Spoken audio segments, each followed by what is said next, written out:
అందరికి నమస్తే.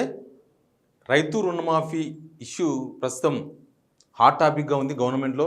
ఎందుకంటే ఆగస్టు 15 కల్లా రుణమాఫీ చేసేందుకు కసరత్తు నడుస్తుంది.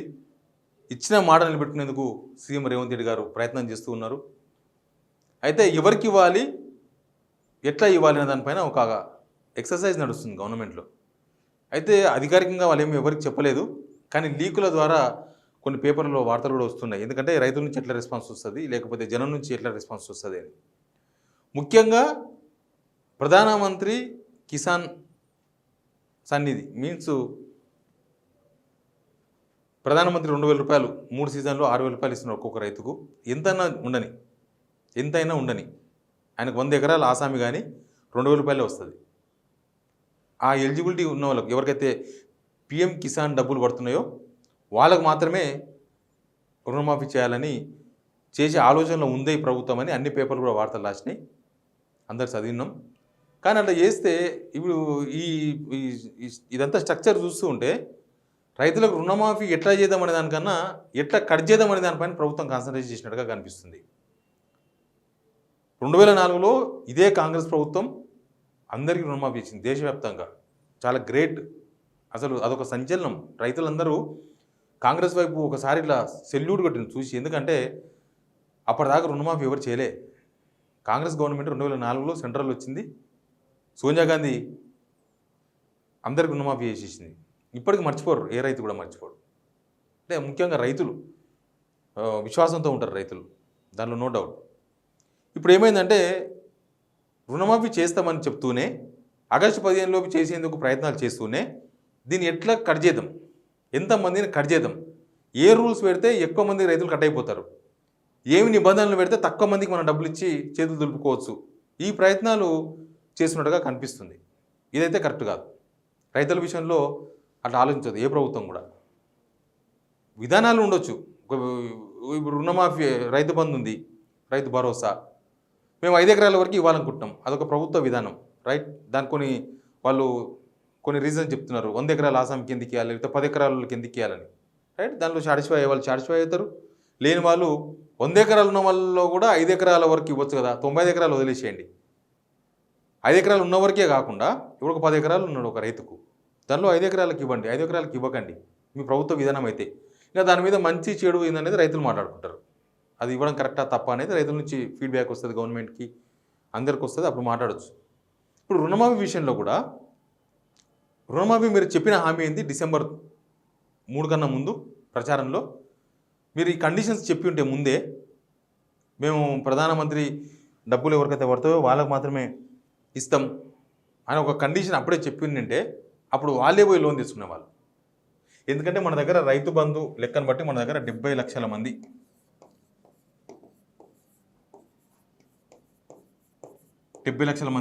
రైతులకు రైతు బంధు, రైతు భరోసానో ఏదో వస్తుంది, ఏదో ఒకటి వస్తుంది, ఏది ఇస్తే అది వస్తుంది.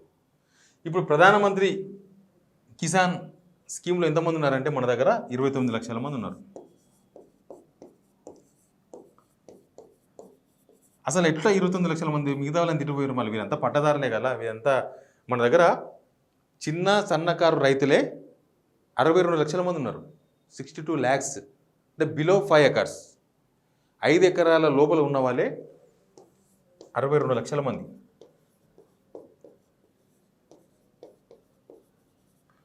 62 లక్షల మంది 5 ఎకరాల లోపు పొలాలు ఉన్నవాళ్ళు రైతులు, చిన్న రైతులు. ఇప్పుడు ఏంది, ఇది ప్రధానమంత్రి స్కీమ్ కింద వచ్చేవాళ్ళు 29 లక్షల మంది.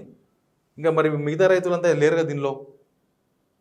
మళ్ళీ వీళ్ళందరికీ ఇప్పుడు రుణమాఫీ కాదా? ఇప్పుడు అందరూ తెచ్చుకున్నారు.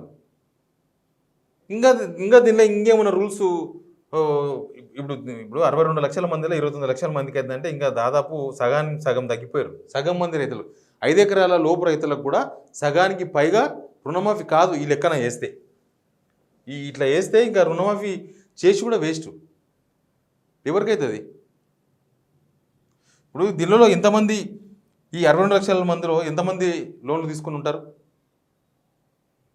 ఇంకోటి ఏంటంటే చాలా చిన్న లోన్లు కూడా లక్షలు వీళ్ళేమి 2 ఎకరాలు 3 ఎకరాలు 4 ఎకరాలు ఉన్న వాళ్ళు లక్షలు ఇస్తారు, ఏమన్నా 10 లక్షలు 20 లక్షలు ఇస్తారా, లేకపోతే 2 లక్షలు కూడా ఉండదు లోన్ వాళ్ళకి.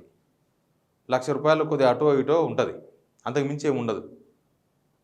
అయితే దీనిలో ఈ 62 లక్షల మందిలో ఇప్పుడు ఒక ఫ్యామిలీ ఉంటుంది అనుకోండి, ఒక ఫ్యామిలీలో భార్య భర్త రైతులు, రైతు ఫ్యామిలీలు, పిల్లలు. రైతు బంధు ఎప్పుడన్నా కటాఫ్ పెడతారనో, లేకపోతే కొంత ఫ్లెక్సిబిలిటీ కోసం ఒకటే రైతు మీద ఎందుకు ఇంత ఉండాలని, లేకపోతే వాళ్ళ ఇళ్లలో ఏముంటుంది, మనమంతా రైతు బిడ్డలు కాబట్టి మనకు తెలుసు రైతు బిడ్డలు అంటే ఏముంటుంది, 4 ఎకరాలు ఉంటే 2 ఎకరాలు అమ్మ పేరు మీద, 2 ఎకరాలు నాయన పేరు మీద పెట్టుకుంటాం. ఇంకో ఎకరం ఉంటే పిల్లగాడు ఉంటే పిల్లగాని పేరు మీద పెడతాం. ఎందుకంటే అందరికీ హక్కులు ఉండాలి, అందరూ పంచాయతీలు కాకుండా ఉండాలి, ఇంకా రకరకాలు ఉంటాయి ఇవన్నీ. ఏదో 2 ఎకరాల పొలం ఉంది, ఇంకో 2 ఎకరాలు ఇంకో తను ఉన్నప్పుడు ఏం చేస్తామంటే ఇంట్లో అమ్మ పేరు మీద చేస్తారు. ఇప్పుడు ప్రధానమంత్రి స్కీమ్ కింద కనుక చేస్తే వీళ్ళు ఏంటంటే ఫ్యామిలీలో ఒకరికే ఇస్తారు, అక్కడనే కట్ అయిపోతారు. చాలామంది ఇక్కడ కట్ అయిపోయింది ఎక్కడ అంటే, ఒక ఇంట్లో 2 పేరు మీద కనుక భూమి ఉంటే ఆ ఇంట్లో ఒకరికి మాత్రమే ఆ ₹2,000 వస్తాయి, ఇంకో వ్యక్తికి రావు. ఇప్పుడు వీళ్ళు రుణమాఫీ చేస్తే ఏమవుతుందంటే, ఇప్పుడు 4 ఎకరాలు ఇద్దరు అమ్మ పేరు మీద నాయన పేరు మీద ఉందనుకుందాం. లోన్ ఏం చేస్తామంటే మనం ఇద్దరు 4 ఎకరాలు ఒకరి పేరు మీద ఉంటే కూడా లోన్ ఎక్కువ రాదు, కాబట్టి అట్లా చేస్తాం. వ్యవసాయం చేయాల్సిందే. నాయన బ్యాంకులో లోన్ తీసుకుంటాడు, అమ్మ కూడా బ్యాంకులో లోన్ తీసుకుంటుంది. ఆమె ఉన్న 2 ఎకరాలకి ఎంత ఇస్తుందో అంత ఇస్తారు. 60,000, 70,000, లక్షనో, 1,20,000 అమ్మ పేరు మీద వస్తుంది, నాయన పేరు మీద కూడా 1,20,000 వస్తుంది. ఇప్పుడు ఈ స్కీమ్ కింద కనుక రుణమాఫీ చేస్తే ఇంట్లో ఒక్కరికే అవుతుంది రుణమాఫీ, అమ్మకో నాయనకో అవుతుంది, ఇంకోరు కాదు. వాళ్ళ కొడుకుంటే కొడుకు కూడా ఫ్యామిలీ మెంబరే, ఆయన కూడా కాదు, ఎవరికి కాదు, ఇంట్లో ఒక్కరికే. పిఎం స్కీమ్ వచ్చేదే ఇంట్లో ఒక్కరికి. 4 మనుషులు ఉండి నలుగురికి 2 ఎకరాల పొలం ఉంటే ఒక్కరికి వస్తాయి పైసలు, నలుగురికి రావు. ఇప్పుడు రుణమాఫీ కూడా 4 ఉంటే ఒకరికి చేస్తారనమాట, మిగతా 2కో 3కో ఉంటే కాదు, ఇంకా ఆ రుణమా అట్లే వాళ్ళు కట్టుకోవాల్సిందే. ఈ విషయాలన్నీ ముందు చెప్పింటే, ఎలక్షన్స్ ముందు చెప్పింటే వాళ్ళు తెచ్చుకుంటున్నారో తీసుకోకుండా ఉండేవాళ్ళు, లేకపోతే ఏమైతే చూద్దామని ఆగేవాళ్ళు, లేకపోతే ఉన్నాపులు. అప్పుడు చాలామంది ఏం చేసిందంటే, ఉన్నాపు 40,000 50,000 ఉంటే బంగారం కుదబెట్టి బ్యాంకులలో, మార్వాడల షాపుల, ఊర్లలో సీట్ల దాన్ని కుదబెట్టి పైసలు తీసుకొని పోయి ఫస్ట్ పాత లోన్ క్లోజ్ చేసి కొత్త లోన్ తెచ్చుకున్నారు. ఎందుకంటే ఇంకా ఇది 2 లక్షలు అంటుండు కదా అని చెప్పి అందరూ అదే చాలామంది చేసినారు ఆ పని రైతులు. ఇప్పుడు ముందే చెప్పింటే వాళ్ళ పాత లోన్ అట్లే ఉంచుకుంటారో కట్టుకుంటారో మెల్లగా ఇన్స్టాల్మెంట్ల పద్ధతిన అట్లే ఉంటుండే కదా. ఇప్పుడు బంగారం పోయింది, ఈ లోన్ అవుతుందో కాదో తెలియదు. ఇట్లా చాలామంది గడపదు. గవర్నమెంట్ ప్రభుత్వము లోన్లు ఎట్లా ఇవ్వాలి, చాలామందికి ఎట్లా సర్వ్ చేయాలి, ఎక్కువ మందికి ఈ స్కీమ్ అందుబాటులోకి రావాలి, ఎక్కువ మందికి ఈ స్కీమ్ చేరాలని కోరుకోవాలి తప్ప, ఎక్కువ మందికి ఎట్లా కట్ చేయాలి, ఎక్కువ మందికి ఎట్లా రాకుండా చేయాలి, ఎట్లా ఎక్కువ మందికి ఎక్కువ ఇవ్వకుండా ఉండాలి, రుణమాఫీని ఎంత తక్కువ చేసుకుంటే మన మీద అంత తక్కువ బడెన్ అవుతుంది అంటే మరి మిగతా రైతులు. ఈ 2 రీజన్స్ చాలు, ఇంకెక్కువేమొద్దు. పిఎం స్కీమ్ కింద ఇస్తే ఈ 2 రీజన్స్ చాలు. దీనిలో ఉన్న వాళ్ళు 29 లక్షల మంది, 60 లక్షల మంది 29 లక్షలు ఎందుకు అయినరు, ఇంట్లో ఒక్కరికి స్కీమ్ ఇస్తే, ఒక్కరికే రుణమాఫీ ఇస్తే మిగతా వాళ్ళ పరిస్థితి ఏంది? ఇంకా ఫైనల్ కాలే డిసిజన్. గవర్నమెంట్ ఈ స్కీమ్ కిందనే చేయాలని లేదు, కాకపోతే లీకులు ఇస్తున్నది. చూద్దాం ఎట్లుంటుంది రెస్పాన్స్, చూద్దాం ఏమన్నా. ఇప్పుడు ఏం రెస్పాన్స్ రాదు, ఇచ్చినాక వస్తుంది రెస్పాన్స్. మనోళ్ళకు బాగా తెలుసు, తెలంగాణ జనాలకి, తెలంగాణ రైతులకు, తెలంగాణ బిడ్డలకు అందరికీ తెలుసు. ఇట్లా అనగానే అట్లా ఉరికొచ్చి చెయ్యరు. ఈ లీకులు వ్యవహారాలతోన రెస్పాండ్ గారు మనోళ్ళు. పని అయినాక పని అవుతుంది, అట్లుంటుంది. కాబట్టి ఈ అనవసరమైన చర్చలు, అనవసరమైనవి కాకుండా వేరే రాష్ట్రాల్లో చేసారు కదా. ఇప్పుడు మహారాష్ట్ర మేము తీసుకుంటామన్నారు. మహారాష్ట్రలో ఎట్లా ఉంది, మహారాష్ట్రలో రుణమాఫీ ఎట్లా చేస్తారో మేము చూస్తాము, దాన్ని స్టడీ చేస్తామన్నారు కదా. చెయ్యండి. మహారాష్ట్రలో ఇట్లేం చేయలేదు, ప్రధానమంత్రి స్కీమ్ కింద ఉన్నోళ్ళకే చేయలేదు, ఇంట్లో ఒక్కరికే చేయలేదు, అందరికీ చేసిన వాళ్ళు. విడతల వారీగా చేసినట్టున్నారు బహుశా, నాకున్న సమాచారం, సబ్జెక్ట్ టు కరెక్షన్.